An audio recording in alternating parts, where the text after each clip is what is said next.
Eh bien, bonjour à toutes et à tous. Bienvenue dans Bonjour. ce webinaire, cette série de webinaires. Bonjour Véronique, merci d'être avec nous. Et donc, bienvenue à cette série de webinaires sur de sortie de confinement, de Covid. Vous le savez, depuis quelques semaines, on a décidé de mettre en place un plan de webinaire pour vous donner des pistes pour redémarrer votre activité plus rapidement avec le marketing digital, parce que c'est un outil très puissant pour vous aider à développer votre business. Alors, juste quelques informations pour être tout à fait pratique. Je vais juste vérifier que vous m'entendez bien. Est-ce que vous pouvez me confirmer que le son est bon dans la boîte à questions? Voilà. Donc, juste, oui, ok, super, super. Merci Olivier, Daniel, Charlotte et tout le monde. Merci et bonjour et merci d'être avec nous aujourd'hui.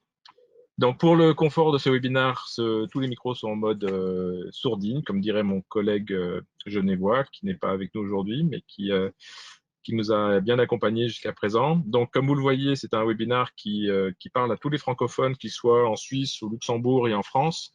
Et pour ceux qui auraient des problèmes de son, vous pouvez basculer essayer de passer en mode téléphone et vous avez des numéros de téléphone qui sont indiqués en bas de l'écran, que ce soit pour la France, le Luxembourg et en Suisse. Vous pouvez poser vos questions dans la boîte chat. Donc voilà, il y en a déjà pas mal qui ont déjà passé des petits messages. Merci à vous. Euh, Comme d'habitude, le webinaire est enregistré, sera disponible sur notre chaîne YouTube a posteriori. Vous recevrez votre consultant qui vous a invité à participer à ce webinaire, vous fera un suivi, vous partagera l'enregistrement, fera parvenir l'enregistrement de ce webinaire. Et donc, si vous avez des soucis de son parfois, il suffit de passer en mode téléphone et revenir en mode audio ordinateur pour que ça fonctionne. Donc, n'hésitez pas, si vous avez des soucis, n'hésitez pas à utiliser ce petit truc. Parfois, ça suffit pour débloquer la situation. Sinon, restez en mode téléphone. Bon, mais apparemment, tout le monde entend bien et ça, c'est la bonne nouvelle. Voilà, donc quelques mots à propos de WSI. Donc WSI, ça veut dire We Simplify Internet. C'est une enseigne internationale qui existe depuis 25 ans. Vous imaginez, plus vieux que Google. On est des dinosaures du marketing Internet. Euh, et donc WSI, notre spécialité, c'est vraiment d'accompagner les clients sur la définition et mise en œuvre de leur stratégie marketing digitale pour des entreprises de toute taille, petites, moyennes, grandes, très grandes. On a la capacité de s'adapter à toute taille de structure en ayant des tarifs vraiment très compétitifs, puisque notre modèle, notre organisation fait que les agences WSI sont gérées par des agences, des patrons qui sont autonomes sur leur agence et qui ont des frais de structure très légers qui nous permet d'offrir à nos clients des tarifs très compétitifs avec des niveaux de compétences très élevés parce qu'on mutualise au sein de notre réseau toutes les expertises qu'on a besoin pour réaliser les prestations qu'on conseille à nos clients. Voilà. Donc, quand je dis toutes les prestations, ça va vraiment l'ensemble des applications. J'espère que vous m'entendez bien. Il y a une petite alerte là. Euh, donc, donc nous couvrons l'ensemble du marketing digital, depuis la création du site, sa visibilité sur les moteurs de recherche, les marketplaces, etc. Tout ce qui permet de transformer les visiteurs en prospects clients, qu'on appelle l'architecture de conversion, et puis la mise en place d'outils de mesure de performance pour s'assurer que tout ce qu'on fait, ça marche bien. Et justement, aujourd'hui, on a un webinaire un peu spécial, et je suis avec Véronique Debos. Bonjour Véronique. Bonjour. Bonjour à tous. Qui est basée dans les Landes, avec un charmant sourire. J'adore ta photo, Véronique, elle est magnifique. Merci. Beaucoup plus sexy que la mienne. Moi, je suis un peu vieux con quand même, mais je suis un dinosaure, donc ça se voit. Ouais, donc à gauche, vous avez un dinosaure, et puis à droite, vous avez une dinosaurette, on va dire. Si tu veux. Bref. Ouais, dis-moi, présente-toi rapidement, Véronique.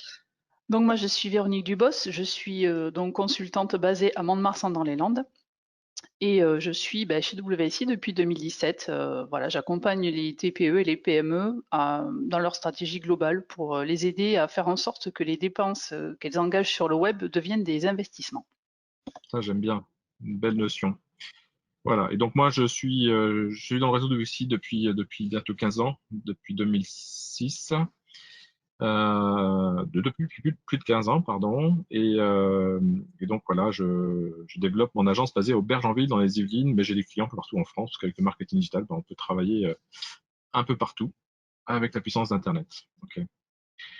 Donc aujourd'hui, on a décidé d'aborder un sujet qui est essentiel et souvent négligé dans la plupart des entreprises. C'est on se rend compte qu'il y a beaucoup de clients, beaucoup d'entreprises qui dépensent de l'argent dans leur site Internet, qui dépensent parfois même beaucoup d'argent dans leur visibilité en référencement naturel ou référencement payant. Encore il n'y a pas très longtemps, je discutais avec un patron d'entreprise qui dépense plus de 300 000 euros de budget chez Google AdWords.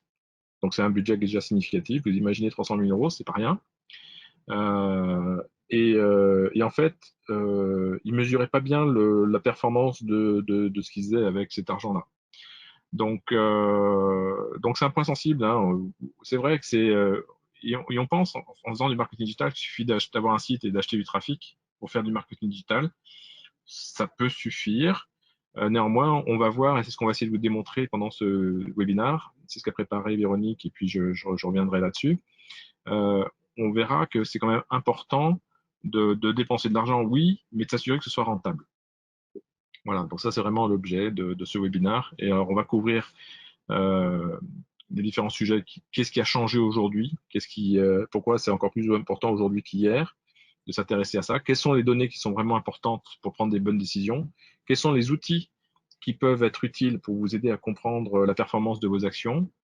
Qu'est-ce que vous devez mesurer et comment vous devez analyser les résultats pour prendre des bonnes décisions? Puis on parlera d'un sujet qui est encore plus, pas encore plus important, mais qui est essentiel, c'est qu'aujourd'hui, on verra qu'il y a beaucoup d'outils pour faire du marketing digital. Et quels sont ceux qui sont importants dans le processus de décision, de processus de vente? Comment on essaye d'intégrer tout ce qu'on fait pour décider?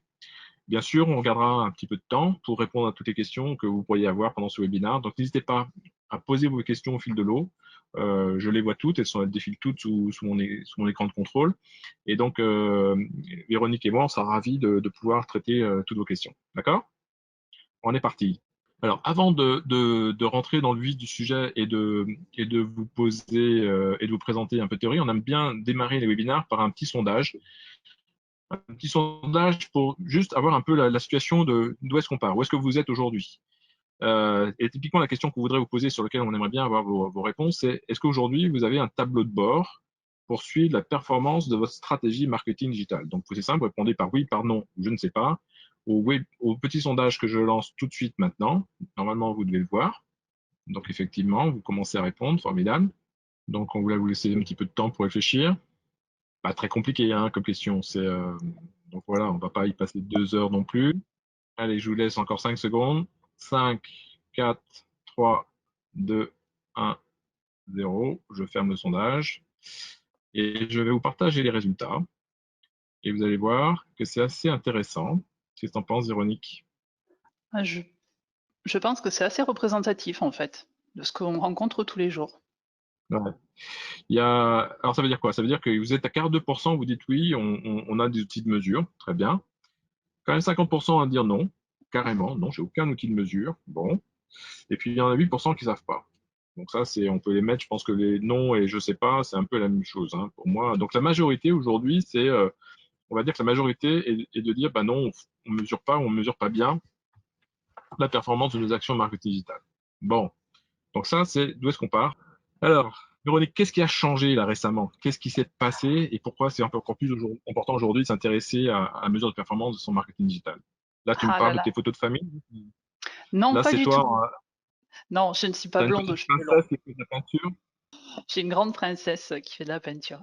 Qu'est-ce qui a changé? Ben, on l'a tous vu, hein, il n'y a pas si longtemps que ça, parce qu'on est en train un petit peu de revenir à la normale. On a tous été impactés par ben, la crise sanitaire, que ce soit en termes ben, de rythme de vie, de mental, voire des fois de médical. Et ben, voilà, on a dû changer nos habitudes. Donc voilà, les enfants étaient à la maison, on était tous en télétravail ou beaucoup, et puis nos ados, ben, ils passaient leur temps sur leurs écrans, c'était pas très constructif. Voilà, on est en train d'en sortir, mais malgré tout, rien ne nous garantit que ben, tout va redevenir comme avant. Il y a qu'à voir en Allemagne ce qui se passe, hein. Voilà, ils se reconfinent petit à petit, donc on ne sait pas trop de quoi demain est fait. Ouais, la Chine Donc, aussi, en France, avoir il y a des clusters en France aussi. Donc, ouais, c'est vrai que on risque de rester peut-être un peu plus longtemps, ouais, parfois, à la maison que prévu. Ouais, je suis d'accord. Ouais. c'est Mhm. ça. Et Et donc, notre pourquoi c'est quotidien est plein. important de parler de ça? Pourquoi c'est important de parler de ça? Parce que on va parler des habitudes qu'il va falloir prendre à ce sujet d'ailleurs. On a trouvé une petite étude qui montre que en moyenne, pour changer d'habitude, il nous fallait 66 jours. Clairement, nous, avec tout ce qui nous est arrivé, on a plutôt mis 2 jours, c'est-à-dire que du jour au lendemain, il a fallu qu'on apprenne à télétravailler, il a fallu qu'on apprenne à prendre des cours en visio, il a fallu qu'on s'adapte au click and collect. Il y en a certains qui se sont mis au vélo. Voilà, ça a été Mhm. assez rapide, soudain. Voilà. Clair. Alors, est-ce que ces habitudes, on va les garder? Ça, c'est c'est ce qu'on va voir. Pour illustrer ça, on a trouvé une étude d'ailleurs, enfin pas une étude, une petite étude de cas qu'a fait un de nos collègues américains sur des publicités qu'il avait pu faire. Gilles, si tu peux changer de slide, Ouais. qu'il avait Ouais. pu faire sur des publicités. En fait, voilà, ce sont deux pubs qu'il a faites sur Facebook à deux périodes différentes. Vous voyez, ce sont décembre et avril. Les pubs similaires. Voilà, vraiment le ciblage, la zone géographique, tout était pareil. Ouais, c'est intéressant ça, ouais, Et sur décembre, avril, ouais. ouais, on voit qu'en décembre, les gens, la portée et l'engagement des publicités étaient plutôt en dehors des heures de travail, donc plutôt juste avant et juste après. Et en Ouais. avril, bizarrement, c'est plus du tout pareil. Voilà, les gens se connectent essentiellement en fin d'après-midi. Alors on voit que c'est moins marqué les différences dans la journée, mais voilà, nos habitudes ont changé. Voilà, est-ce que si on refait ça dans 6 mois, on aura toujours la même tendance ou est-ce qu'on sera revenu en décembre 2019? On ne sait Mhm. pas. Voilà. Mais pour Ça, c'est marquer clair que ces... pendant le confinement, l'usage d'Internet a explosé, hein, c'est clair. Ah ben oui, on était vissés à nos téléphones, hein, de toute manière. Ça c'est clair. Ouais. Donc voilà, c'est une petite illustration pour montrer voilà, que des habitudes ont changé, à savoir si dans 6 mois ce sera toujours la même chose. Voilà, ce sera intéressant de voir ça.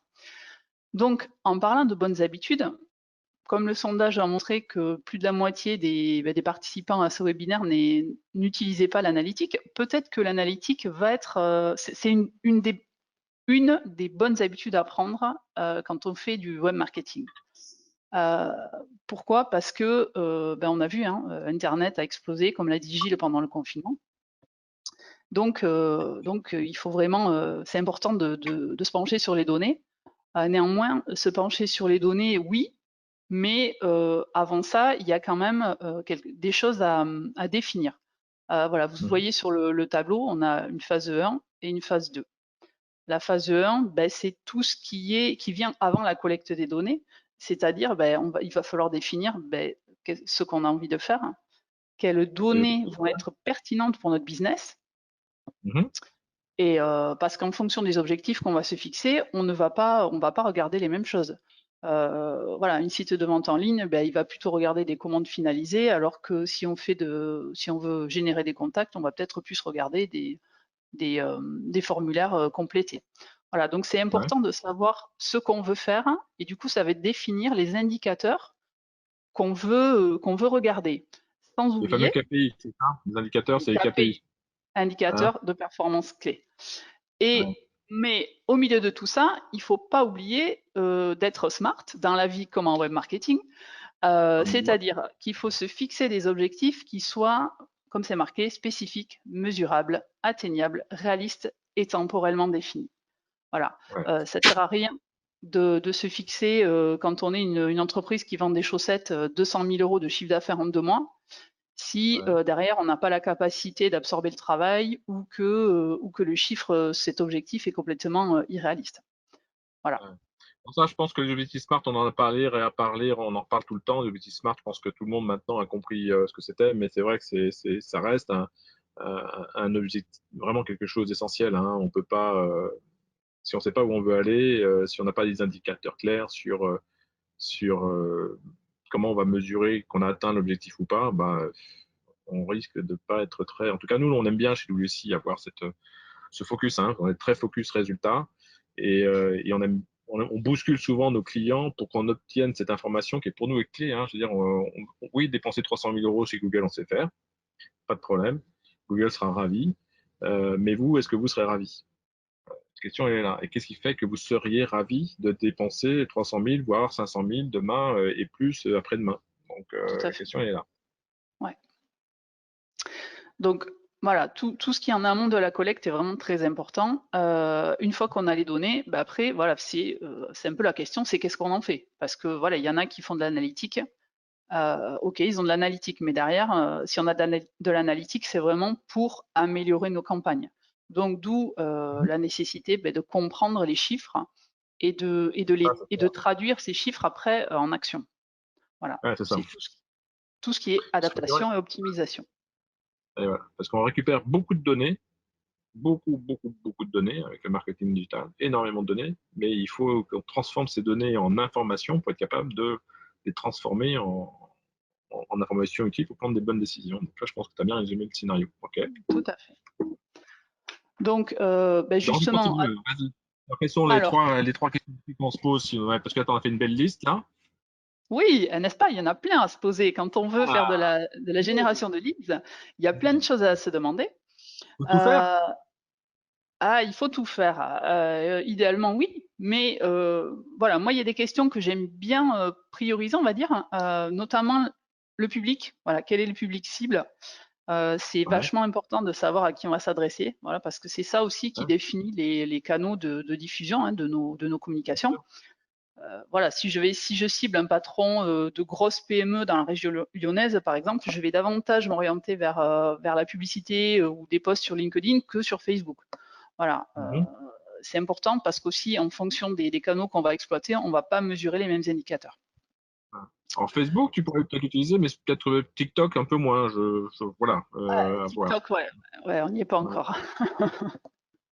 Mais TikTok Euh, est en train d'exploser, hein. TikTok, on en rigole, mais TikTok, il y a des influenceurs qui sont en train de prendre une notoriété vraiment importante sur ce nouveau réseau social, hein. Ça a Tout explosé à pendant fait. justement le confinement. Ouais, exactement. Mhm. Et après, ce que j'aime bien, savoir, c'est comment on mesure la réussite. Voilà, l'objectif, si, l'objectif, par exemple, de notre pub LinkedIn ou de notre post LinkedIn, c'est le téléchargement d'un e-book, on va, par exemple, mesurer, le taux de clic sur la publicité ou le post, et puis aussi le nombre de demandes de téléchargement. Voilà, si l'objectif c'était ça, et avec des formulaires de contact. Voilà, donc si le taux de clic est bon, ça voudra dire que notre message y passe, mais après, si le taux de conversion est faible, c'est que la page atterrissage, elle n'est pas assez convaincante. Voilà, donc c'est tout ça qu'il faut mettre en place, c'est toutes ces questions qu'il faut se poser pour être sûr derrière de mettre en place les bonnes actions. Alors, on va peut-être pas lire toutes les questions, je sais pas, enfin, je pense que tu as posé les bonnes questions clés. Elles sont là résumées dans ton support. Est-ce que tu veux les lire les unes après les autres ou comment tu veux faire? Oh, je pense que les participants les auront lus. Voilà. Après, s'ils ont des questions, ils peuvent les mettre dans la chat box peut-être. Voilà. Ouais, C'est vrai ouais, il faut se poser des questions à tous les stades en fait, hein. ouais, d'accord. Alors, on avance. Alors, Quels sont les donc, outils pratiques que tu recommandes à ce stade? les outils pratiques, il y en a tout plein, hein. On les a pas tous mis, voilà, on a mis ceux qu'on utilise, donc qui sont Google Analytics, les heatmaps, ce sont les cartes de chaleur. On en montrera un exemple après, c'est assez intéressant. L'A/B testing, c'est-à-dire tester deux versions par exemple, de page d'atterrissage ou d'email Mhm, pour voir lequel est le plus performant. Après, on a tout ce qui va être les publicités Facebook avec toutes les stats qui sont derrière, les insights aussi, c'est hyper intéressant. Et puis après, nous, au niveau des agences, on utilise un outil en particulier, mais il y en a d'autres hein, similaires, qui est SEMrush. Et SEMrush, c'est vraiment hyper intéressant parce que ça permet aussi d'étudier la concurrence. Et c'est vrai que c'est toujours bon de savoir ce qui se fait chez nos confrères ou nos concurrents. Voilà, mhm. donc on va les détailler un petit peu plus D'accord. pour vous montrer quelques Alors, Google exemples. Analytics, justement. Ah, Mhm. Google Analytics. S'il fallait en avoir qu'un, j'ai envie de dire, c'est presque celui-ci, quoi, hein. Voilà. Voilà, Ouais, je suis Google d'accord. Analytics, c'est une mine d'informations. Voilà, il y en a énormément. Voilà, c'est un outil gratuit. comme tous les outils Google à peu près. Il fournit des infos sur tous les gens enfin les personnes qui visitent votre site web, que ce soit en termes de temps de visite, ça va être de quels appareils ils visitent, d'où ils viennent, c'est-à-dire d'où ils viennent, c'est-à-dire est-ce qu'ils sont arrivés par la recherche organique, est-ce qu'ils sont arrivés par les réseaux sociaux, par des sites référents, qu'est-ce qu'ils Mhm. font sur le site, voilà, quelle page ils visitent, à quel moment, sur quelle page ils entrent, sur quelle page ils sortent, voilà. Toutes ces choses, et puis les conversions, qui est quand même le but ultime, pardon. Est-ce que mon site atteint les objectifs que je lui ai fixés, en fait. Voilà, Ouais. donc d'où l'importance de toujours mettre en place des objectifs de conversion. Et ça, c'est incroyable le nombre de sites que je vois, lorsque je fais des études, des propositions, enfin voilà, ça m'arrive souvent, j'imagine que toi aussi. Je demande toujours à récupérer un accès au moins en mode lecture du compte Google Analytics du site pour pouvoir justement avoir un rapide aperçu de ce qui se passe sur le site. Euh, alors parfois, j'ai la surprise d'avoir des gens, et j'en ai un d'ailleurs à côté de moi là, qui a même pas mis en place Google Analytics sur son site. Hein, Jérôme? Si, tu l'as? Ouais, ouais, d'accord, tu ne mesures pas le nombre de visiteurs encore. Si, si, je regarde. Ouais, ok. Bon, donc Jérôme, il est à côté de moi, il est patron de société d'informatique, et tout à l'heure, il m'a dit qu'il avait 500 visiteurs par jour sur son site, ce qui est formidable, et pas beaucoup de Super. conversions. Et donc moi, je trouve que c'est pas normal, puisque 500 visiteurs par jour, tu devrais avoir au moins 2 à 3 demandes, voire plus, de demandes de devis. C'est ce qu'on verra tout à l'heure, c'est dans la moyenne des choses qu'on peut trouver.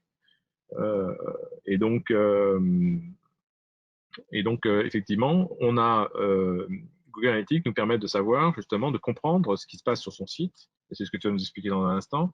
Et moi, ce qui m'étonne de voir, c'est qu'il y a beaucoup de gens qui s'en servent pas, et qui n'ont même pas défini les objectifs de conversion. Parce que ça, c'est pas magique. Ça se configure. Les objectifs de conversion, Google Analytics, c'est pas parce que vous l'avez installé sur votre site qu'il va mesurer les objectifs de conversion. Il faut lui dire, c'est quoi un objectif de conversion pour vous? Et vous pouvez même valoriser cet objectif de conversion. C'est de dire, par exemple, acheter tel produit, si c'est un site marchand, eh ben, il va vous dire, ben, pour acheter on peut synchroniser à la valeur du produit. Donc, ce qui vous permettra de dire combien de chiffre d'affaires vous ramène votre site Internet. Et ça, c'est mesuré automatiquement par Google Analytics. Et Non, donc voilà, donc il faut configurer Google Analytics. Alors, si vous savez pas le faire, ben, votre consultant sera ravi de vous aider à configurer ça, mais c'est essentiel. Et on fait pas on fait pas un site Internet. On n'achète pas du trafic à Google ou du référencement naturel ou des campagnes d'emailing, etc. Si on n'est pas capable, enfin, si on ne sait pas ce qu'on veut mesurer. Et donc, il faut le configurer. Et Google Analytics est un très bon outil pour ça. exemple, voici un exemple de trafic Google Analytics sur 2 mois. Là, donc c'est ce qu'on appelle l'audience en fait. Voilà, donc on compare 2 périodes. Là, c'est janvier-février 2020 contre janvier-février 2019. Non, même pas. Non, c'est le mois de janvier contre le mois de février. Bon, peu importe, on peut comparer 2 périodes. C'est très Mhm. intéressant pour voir l'évolution du trafic, si elle est bonne ou pas. Voilà. Ouais. Voilà, ça, ce sont des données plutôt quantitatives sur combien de visiteurs sont venus, combien de temps ils ont passé sur le site, quelle est la durée moyenne de la visite, est-ce qu'il y a un taux de Mhm. rebond qui est important ou pas. Le taux de rebond, c'est une notion assez importante, Ouais. voilà, notamment pour les pages d'accueil des sites. Voilà, donc c'est un indicateur du nombre de personnes qui viennent. Après, ça ne donne pas d'informations forcément sur l'efficacité après de nos pages dans la conversion. Mhm. Après, on a aussi tout ce qui va être ce qu'on appelle l'acquisition, c'est-à-dire comment les gens sont arrivés. Soit c'est Ouais. par une recherche sur Google, soit c'est directement ils connaissaient l'adresse du site, ce L'URL. qu'on appelle trafic Mhm. direct. Mhm. Les réseaux sociaux aussi, c'est une source de trafic. Et après, on a tout ce qui est ce qu'on appelle les sites référents, donc des sites qui ont des liens qui amènent vers notre site. Yes. Voilà. Après, on peut aussi étudier sur quels appareils les gens consultent notre site. Voilà, donc après que ce soit Mhm. mobile, tablette ou PC. Moi, il y a quelque chose que j'aime beaucoup regarder, c'est le taux de rebond sur mobile. Parce que pour moi, c'est un indicateur fort. En fait, c'est une bonne alerte sur l'ergonomie mobile de notre site.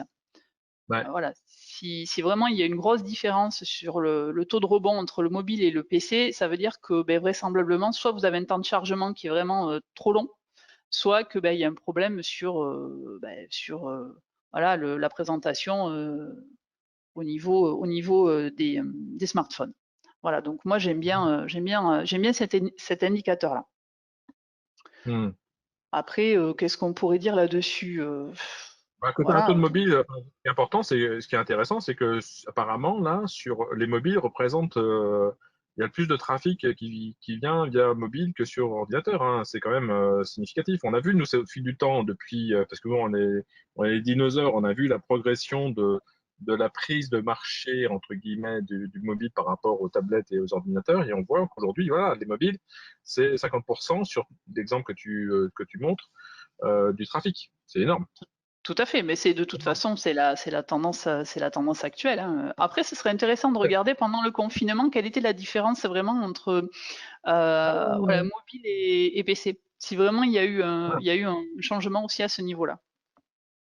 Et ce qu'il y a de magique avec Google Analytics, c'est que vous pouvez vous historiser, vous pouvez, une fois que vous avez mis en place ce code, il historise des données, mais sur toute la durée de vie, c'est-à-dire que vous pouvez faire des analyses depuis le moment où vous avez mis le code sur votre site jusqu'à le moment où vous le consultez. Et donc, vous pouvez faire des analyses comparatives, ce que tu as fait là, entre une période par rapport à une autre, et de voir la progression, voir si effectivement bah, vous avez amélioré. Alors qu'en général, quand les indicateurs sont ouverts, comme c'est le cas ici, plus de pages vues, plus 60% de pages vues, plus 3% de pages par session, la durée moyenne a augmenté, enfin, le taux de rebond a baissé, donc ça aussi c'est une bonne nouvelle. Voilà, donc ça c'est une belle. Je pense que tu es content quand tu vois des résultats comme ça, c'est toi qui t'es occupé de ce travail-là, de voir que les choses s'améliorent. Donc Tout on à va fait. dans le bon sens. Voilà. C'est ça. Donc auparavant, on a parlé des conversions, donc on a fait aussi un petit exemple sur les conversions. Voilà, donc les conversions, là, on a paramétré ce qu'on appelle un objectif de conversion, qui est Ah oui, ici, on y reviendra tout à l'heure parce que on a fait une petite étude de cas. ouais. Voilà, la conversion, c'était la création de comptes. Donc on a comparé donc sur janvier-février 2019 et janvier-février 2020. Est-ce qu'il y a eu une augmentation des conversions? Voilà. Et aussi, ce qui est intéressant, c'est de voir ce qu'on appelle le flux de l'objectif, c'est-à-dire, c'est pareil, par où sont arrivées les conversions? Est-ce qu'il y en a eu plus Mhm. via le trafic direct, via le référencement payant ou bien via les recherches sur Google? Donc, Yes. c'est vraiment hyper intéressant de regarder tout ce qui peut se faire au niveau des conversions. Voilà, sans rentrer dans le détail, il y a beaucoup plus de données que ce qu'on vous montre là. Il y a vraiment des choses très très fines qui vraiment peuvent aider à faire évoluer nos campagnes. Et comprends ce qui se passe sur votre site pour l'améliorer. Yes. Alors là, tu m'as mis des belles couleurs. J'aime bien quand c'est coloré comme ça. C'est bien les filles. Elles aiment bien mettre des couleurs partout là. Oui, bah toi aussi, Karim Gilles, hein, je sais que tu aimes la couleur. Donc, alors ça, c'est ce qu'on appelle une heat map, une carte de chaleur. Ouais. C'est ultra intéressant comme truc à faire. Ça permet de voir ce qu'on appelle les points chauds en fait sur une page. Alors sur l'image qui est à gauche, on voit donc une petite tache rouge. En fait c'est l'endroit où les gens ont cliqué le plus, et ça permet de voir l'efficacité en fait de nos appels à l'action. C'est-à-dire que si on met un bouton inscrivez-vous et que sur notre heatmap il est bleu, ça veut dire qu'on a un petit problème et qu'il faut peut-être changer soit la couleur, soit l'emplacement. Voilà. Mhm. Donc les heatmaps, là, celle de gauche, elle enregistre ce qui est les clics, et celle de droite, donc qui est colorée du rouge vers le bleu, ça indique la profondeur de défilement. C'est-à-dire, plus c'est rouge, plus les gens ont vu, et plus on va vers les couleurs froides, ça veut dire que c'est clairement négligé. Voilà. Ouais. Après, on peut avoir aussi des heatmaps avec les mouvements de la souris, donc tout gribouillé, c'est assez rigolo à voir. Ça fait des dessins d'enfants, c'est marrant. Mhm. Et ça, c'est Heatmap, c'est des outils, parce que là, c'est quoi comme outil que tu recommandes pour faire ça? Alors, Hotjar, c'est pas mal. Ouais. Vraiment, ça donne des C'est données gratuit, très, très fines. c'est Oui. gratuit, c'est payant, c'est quoi? Alors, c'est gratuit, mais sur la version gratuite, on est limité. Donc Ouais. après, on est limité à un ou deux, je crois, de projets. Et après, il faut, voilà, il faut prendre un abonnement. Ouais. Comme beaucoup d'outils, il y a toujours une version light gratuite et puis après, on nous appâte et après, on essaie, si on veut aller plus loin, il faut payer. Ok. Et A/B testing, alors c'est quoi l'A/B testing? Parce que moi, j'y connais Ah, rien au niveau marketing. l'A/B testing, c'est le test de deux variantes en fait. Alors l'A/B testing, ça se fait ça se fait sur des annonces, des messages publicitaires, ça se fait sur des audiences, voilà, sur une publicité Facebook, on peut tester deux audiences différentes. Ça peut se faire sur des pages d'atterrissage, ça peut se faire aussi sur de l'email marketing. Le petit exemple qu'on a là, Mhm. on a deux versions. C'est un email en fait, et on a testé en changeant le bouton de place et de couleur pour voir lequel était le plus performant. Et il Ouais. s'avère que c'est le premier qui est le plus performant. Voilà. Il est Moins de enregistré blabla. Il y a moins de blabla, moins de texte, machin, nanani. On voit la tout, photo, elle fait plus envie, puis le now, faites-le maintenant, ça c'est un truc, ouais, ça donne envie de partir. Leave now, ça veut dire sympa. partez maintenant. Bah oui, j'ai envie de Ouais. partir aux Maldives. Ouais, bah oui, oui. Tout le monde a envie de Non. partir aux Maldives. Ouais, Donc voilà, ouais, ça permet vraiment de savoir. On sait pas, enfin, on a des bases, mais on ne sait pas toujours ce qui va le mieux marcher. Donc c'est toujours ouais, intéressant c'est de vrai. faire des tests pour s'assurer en fait de nos choix, quoi. Et la Voilà. magie du marketing, c'est que ça coûte rien de faire des tests. Enfin, je veux dire, faire deux variantes comme ça de trucs. Bon, il suffit d'avoir les bons outils. Alors, il y a des outils qui sont meilleurs que d'autres pour faire ça, qui sont plus ou moins simples, mais c'est pas très compliqué de faire deux variantes d'email et de l'envoyer un email à un échantillon, un autre email à un autre échantillon, de voir celui qui marche le mieux. Une fois qu'on a les indicateurs, bah, boum, on arrose sur la campagne qui est le plus performante.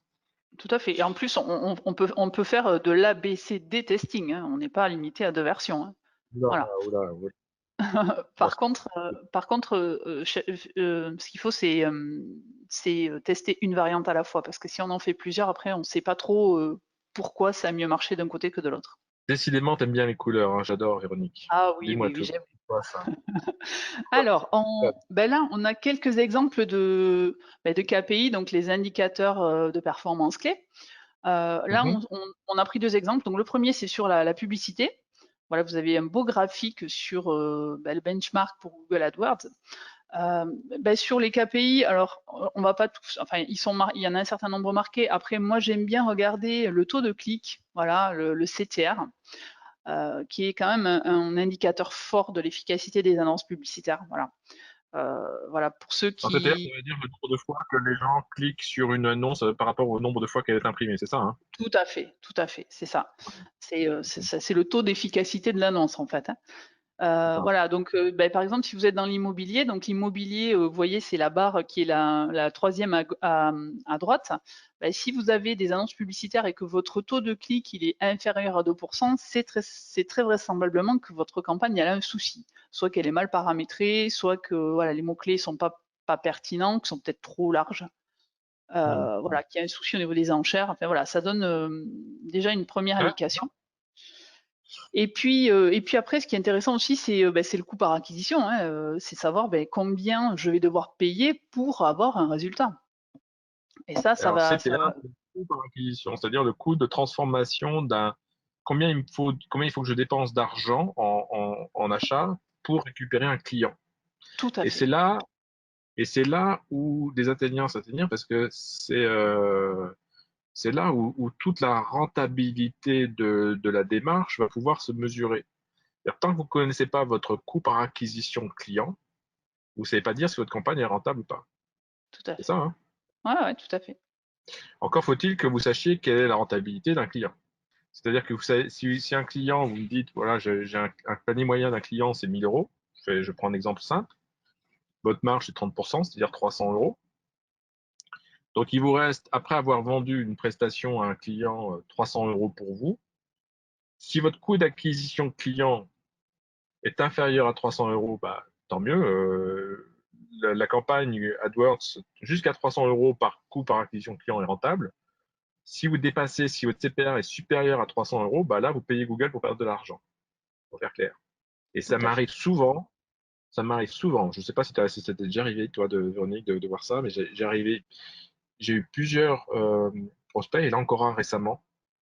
Euh, il s'est rendu compte, avec un peu de recul, et avec mon regard perçant, j'ai pu lui mettre en évidence qu'il payait Google pour perdre de l'argent.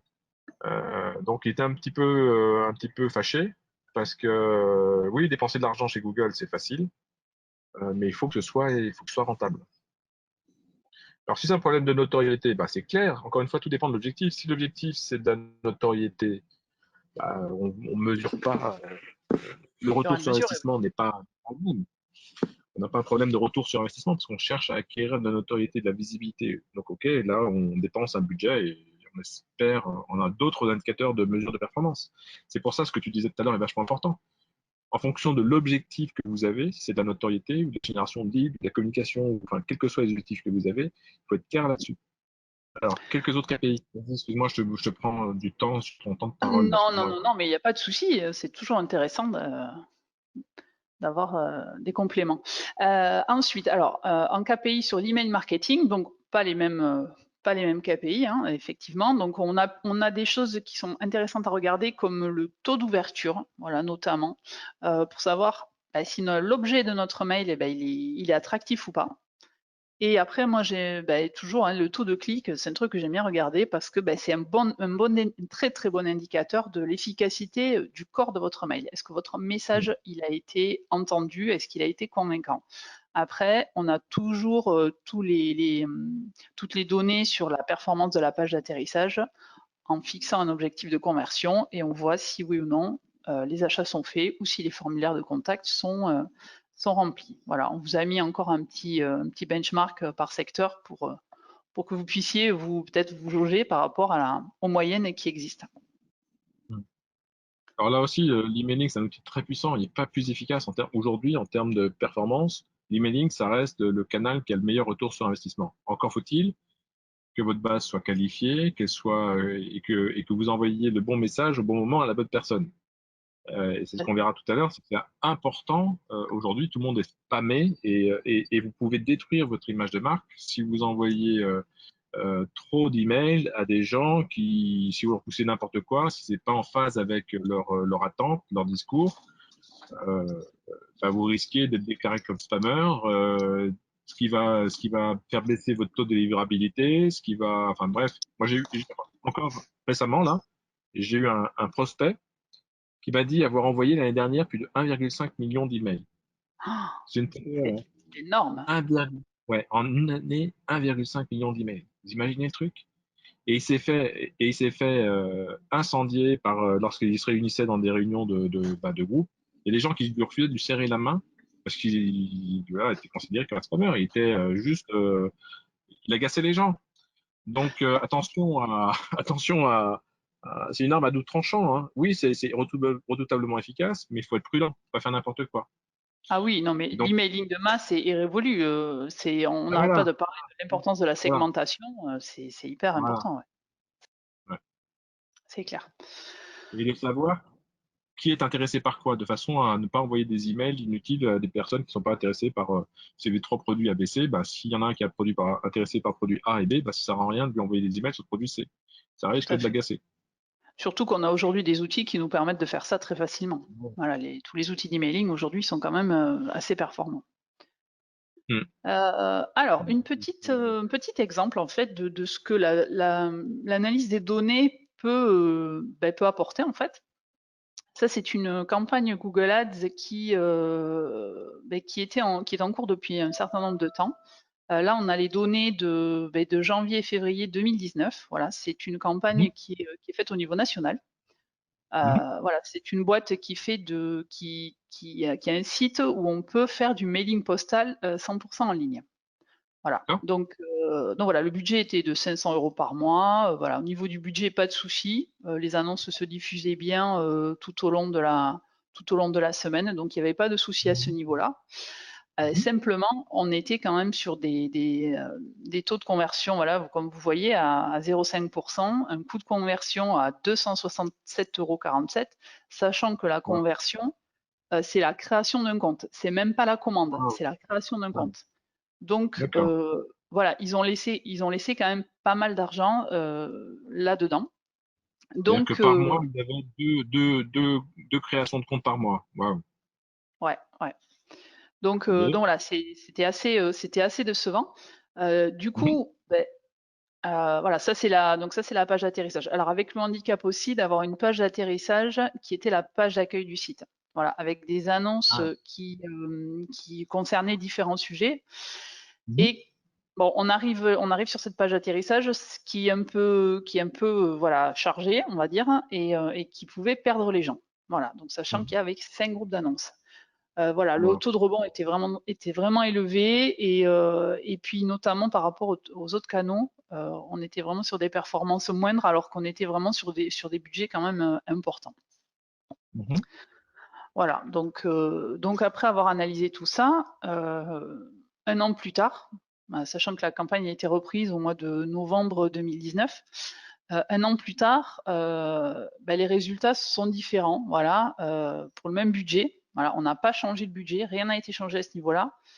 En fait, on a multiplié le taux de clic, voilà, par je ne sais plus combien, par 3 ou 4. Un peu de bruit. Voilà, le taux de conversion a été augmenté, mais les conversions, elles, ont été multipliées par 3. C'est-à-dire que pour le Ouais. même budget, on a multiplié les conversions par 3, avec un coût de Mhm. conversion qui est vraiment, qui lui a été multiplié aussi divisé, pardon, quasiment par 3. Voilà. Ce qui fait que quand on dépense 500 euros et qu'on arrive à avoir voilà 4, 5, 6 conversions par mois, c'est mieux que quand on en a qu'une. Et du coup, on sait qu'on dépense des sous, enfin, qu'on investit peut-être des sous plus qu'on en Ah, dépense. ah, ouais, c'est clair. Ouais, c'est Voilà, intéressant. Et là, ce qui est amusant dans ton exemple, c'est que tu n'as pas amélioré encore énormément. Tu es passé d'un taux de conversion de 0,51 à 0,86. Vous voyez, tout à fait. on n'a pas doublé le taux de conversion. Imaginez si on avait doublé le taux de conversion, ce qui peut s'atteindre. Alors, j'imagine que vous n'avez pas eu tous les moyens pour faire tout ce que l'on pouvait faire pour avoir des pages encore plus efficaces. Mais c'est Ben, en, vraiment essentiel.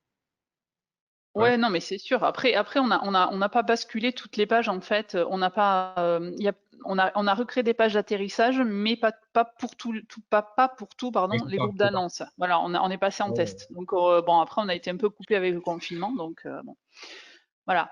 Et en fait, Ouais, ouais. comment les Bah, c'est bien, données, bravo.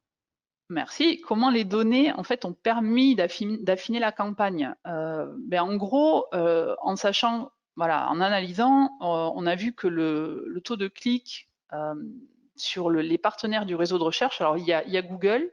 Quand vous faites du Google Ads, vous avez Mhm. Google et puis vous avez les partenaires. Les partenaires, ce sont des sites type Orange, Ask, Yahoo, voilà, qui diffusent vos annonces. Mhm. Sauf que le taux de clic était vraiment ultra faible sur ces partenaires, donc on a pris la décision d'arrêter la diffusion des annonces sur ses partenaires, puisque ça n'amenait rien. Mhm.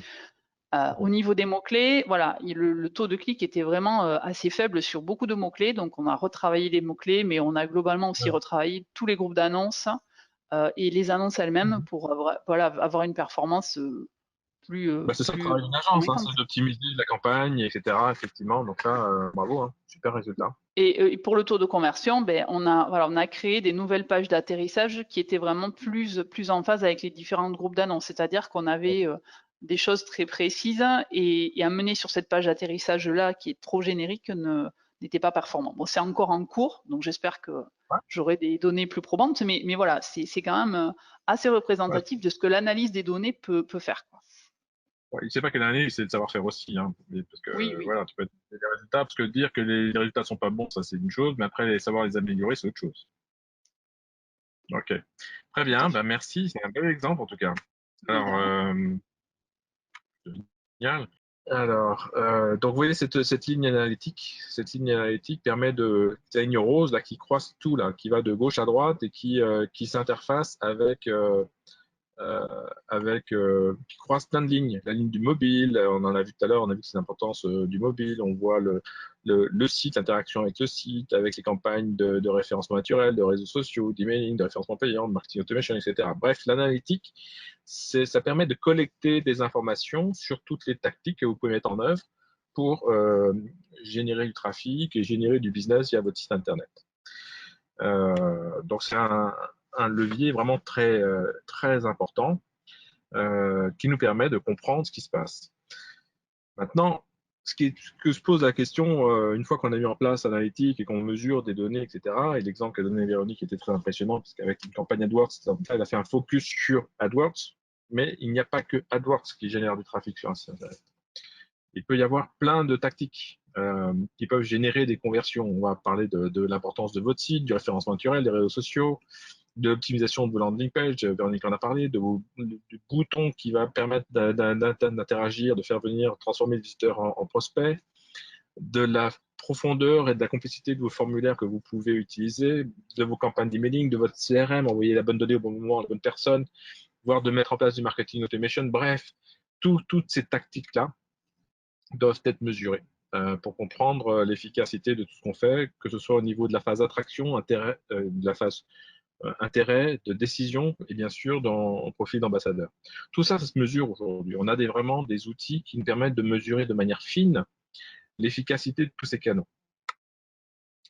Parce qu'au bout du compte, ce qui est important, et c'est ce que souvent demandent nos clients, dans 95% des cas, j'imagine que c'est aussi chez toi le cas, Véronique, 95% de nos clients, ce qu'ils veulent, c'est plus de clients. Ils veulent que le marketing digital leur permette de générer plus de clients et donc plus de chiffre d'affaires. Et là, dans l'exemple que je vous ai mis ici, on peut voir que si l'entreprise veut 300 nouveaux clients, il va falloir générer 2500 opportunités, parce que ces 2577 opportunités, ils ont un taux de conversion de transformation d'un devis en client qui est de 11%. Bon, est-ce que c'est bien, pas bien? Je ne sais pas, mais en tout cas, c'est leur résultat à eux. Donc nous, notre business, c'est de générer des opportunités, des demandes de devis, hein, voilà. Et donc pour ça, il faut qu'on génère 352 000 visiteurs, parce qu'il y a un taux de conversion qui est de 0,73. Et ce qui voudra dire qu'on fasse venir 383 000 visiteurs sur le site.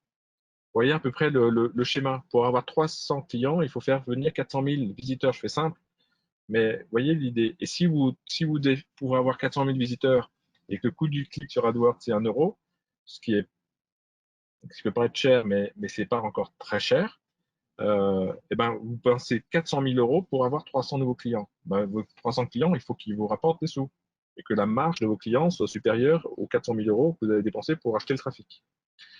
Voilà, donc ça, c'est important de comprendre tous ces canaux-là. Et donc, vous allez mettre en place une tactique. Et donc là, c'est une autre copie d'écran de Google Analytics qui permet de mesurer l'importance de chaque canal, ce qu'expliquait Véronique tout à l'heure en termes d'acquisition. Donc ça, c'est la colonne de gauche. La colonne du milieu, c'est le comportement. Est-ce qu'ils restent sur notre site ou est-ce qu'ils s'en vont rapidement? Combien de pages ils visitent, etc. Jusqu'à la colonne de droite, qui est le taux de conversion. Et quelles sont les campagnes, quelles sont les tactiques qui génèrent le plus de conversion et qui sont le plus rentables en termes de génération de leads. Voilà. Donc ça, c'est ce que vous apporte Google Analytics. Google Analytics vous permet de mesurer sur chacune des tactiques que vous mettez en place. Donc là, on voit que le client-là, il a une grosse acquisition de leads en display. C'est la première ligne. Hein. Voilà, c'est un gros volume Par contre, le taux de conversion est très faible. Et c'est normal, le display, c'est plutôt une campagne de notoriété. Donc là, on est dans la notoriété. Après, ou le retargeting. Bon. Après, le référencement payant, c'est des campagnes de Google Ads classiques. Donc là, c'est plutôt dans la tactique de génération de leads. Et on voit que effectivement, il y a plus de leads en cours. Plus de conversion grâce à cette tactique-là. Le référencement naturel génère quelques clics. Le referral est un bon canal, mais le volume de trafic est très faible. Donc voilà, on a avec ce tableau de bord une bonne vision de ce qui se passe. Maintenant, ça nous permet de suivre l'évolution dans le temps et de voir canal par canal qu'est-ce qui génère le plus de clients par source. Et on peut suivre l'évolution dans le temps. Donc, bien sûr que tout ça, c'est des outils que vous apporte l'analytique, que ce soit Google Analytics ou là, c'est un autre outil qui est utilisé, de façon de comprendre quelles sont les tactiques qui génèrent le plus de trafic et de voir l'évolution en fonction des chantiers que vous mettez en œuvre pour développer de la visibilité et donc du trafic. Alors peut-être qu'au début, il faudra privilégier ce qu'on aimerait bien, c'est qu'au début, il faut peut-être mettre en place des tactiques de référencement payant, parce que ça, c'est instantané, et puis essayer de privilégier le référencement naturel. Alors, donc là, vous voyez la couleur jaune. On voit qu'au début, elle est inexistante, mais au fil du temps qu'on me fait un travail d'optimisation du référencement naturel, bah, elle prend un peu d'importance aux autres canaux. Voilà, on a fait un rapide tour des outils d'analytique. On aurait pu passer encore plein de choses sur ce qu'on appelle les modèles d'attribution. Les modèles d'attribution, c'est ce qui permet à la fin, c'est de se dire, mais par quel canal, et je vais revenir d'ailleurs là-dessus, quel canal génère le plus de clients? Et dans le processus de décision, parce que on voit bien qu'un client va peut-être venir d'abord par une campagne de référencement payant, il va revenir avec du display, puis il va commencer à engager, on va le faire monter dans le processus d'achat pour qu'à un moment il devienne client à travers des campagnes d'emailing. Donc tous ces outils sont liés les uns les autres et contribuent à faire progresser le visiteur qui était inconnu en client. Après, on se pose la question, c'est de dire, mais finalement, qui a gagné, entre guillemets? Quel est l'événement, quel est l'acteur qui a fait que l'inconnu est devenu client? Est-ce que c'est grâce à la dernière campagne d'emailing qui a fait qu'on a pu le transformer, ou est-ce que c'est pas un mix de l'ensemble de ces tactiques-là qui a fait que j'ai réussi à capter un inconnu, de l'identifier, puis le travailler, puis le convaincre? Voilà, donc c'est ce qui est important, c'est de se dire aujourd'hui, je vais être capable de comprendre quelle est l'importance de mon article de blog dans l'ensemble de ce processus d'achat pour le produit A par rapport au produit B. Donc on est capable aujourd'hui de mesurer très finement. Alors c'est des outils plus puissants que Google Analytics qui sont utiles pour faire ça. Là, on utilise des outils comme Spot qui permettent justement de mesurer jusqu'au bout, parce que là, on est obligé de suivre non pas un visiteur quelconque, mais de suivre une personne, de suivre un individu, et de comprendre que cette personne, parce qu'il a fait, il a été alimenté au fil du temps, il a été travaillé par tous les canaux tactiques marketing digital identifiés, voire même des tactiques opérations phoniques. Hein. À un moment donné, il y a un commercial qui l'a appelé parce qu'on a détecté qu'il était mûr pour être mis en relation avec un commercial. Et là, le commercial a pris la relève et il a closé. Donc voilà, ça c'est ce qu'on aime bien mesurer, ce qu'on est capable de mesurer aujourd'hui avec le marketing digital. Une Voilà, il question, est Gilles. temps. Oui, Est-ce que les appels avec HubSpot, tu les traques aussi? Tu oui, fais oui, du on peut call traquer les tracking appels, avec? bien sûr. Ouais, Ouais, ouais, d'accord. ouais, on peut traquer. On peut traquer les appels. Alors, on n'est pas obligé de mettre spot pour faire du call tracking, hein, mais tu as raison, le call tracking, c'est aussi un indicateur pour savoir, est-ce que voilà, on met en place, on met un numéro de téléphone sur son site.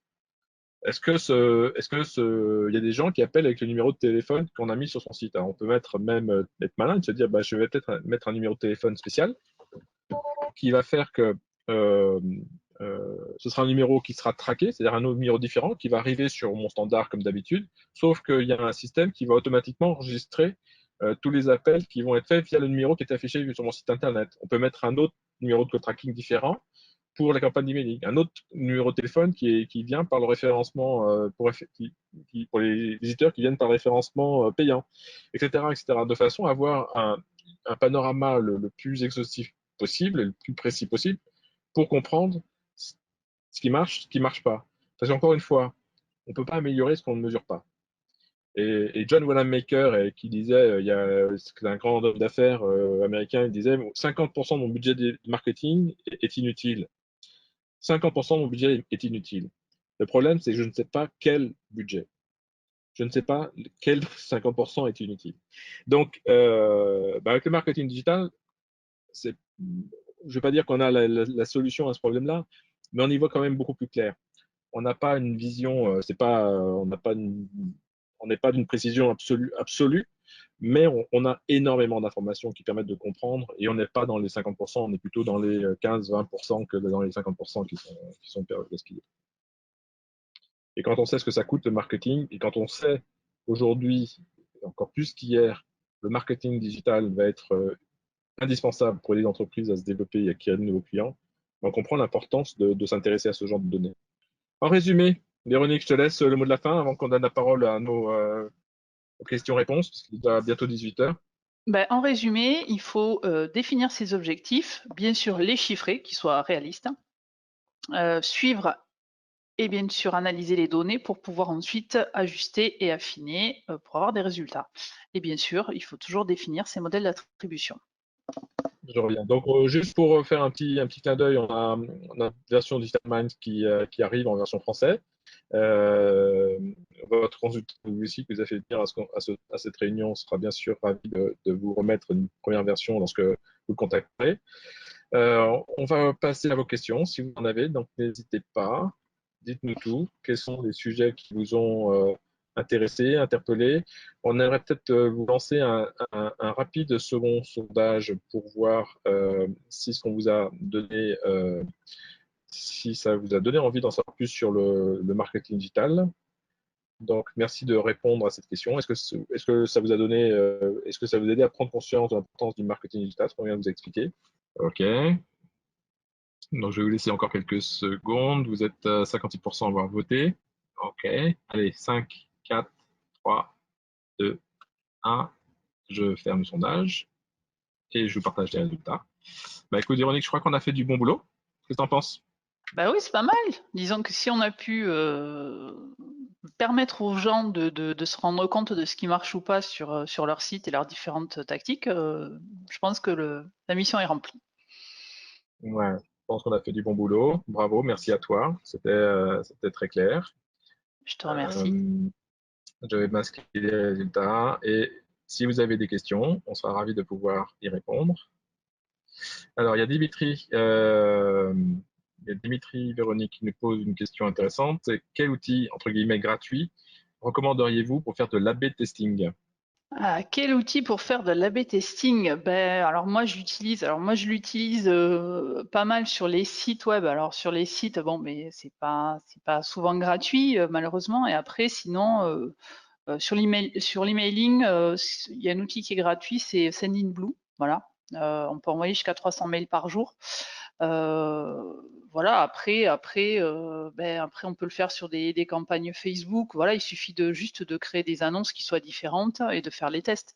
Ça, C'est l'A/B ça. testing, voilà, coûte pas plus cher qu'autre chose, quoi, en fait, hein. Voilà, ça Vous engendre pouvez pas de faire coûts supplémentaires. c'est ça.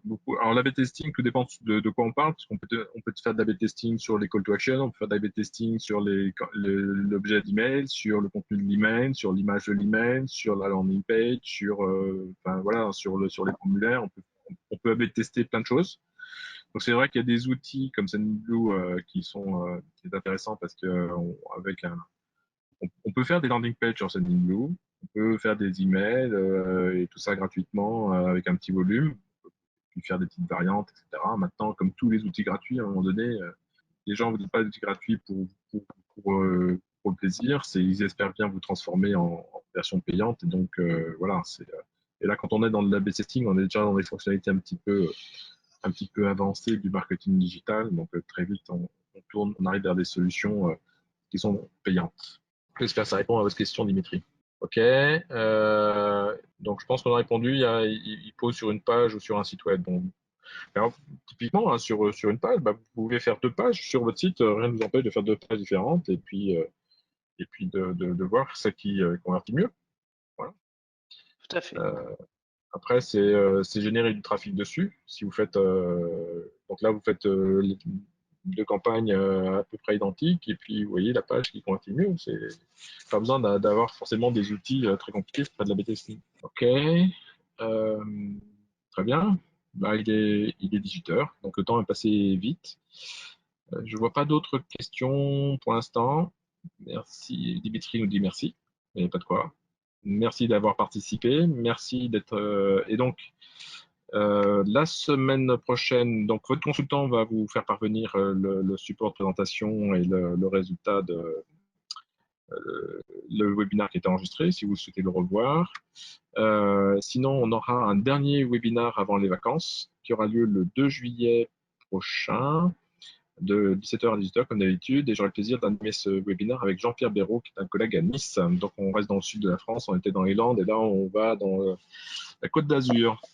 Voilà, stratégie digitale, c'est un sujet un petit peu important, vous avez compris, hein, on va faire un petit peu la synthèse de tout ce qu'on a vu depuis quelques semaines là.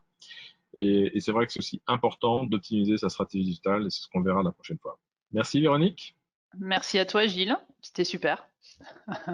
Ouais, ouais, non, c'était super, bah, grâce à toi. Merci à tous aussi, et puis au plaisir de vous retrouver la semaine prochaine. Ciao, ciao. Merci. À bientôt. Merci. Au revoir.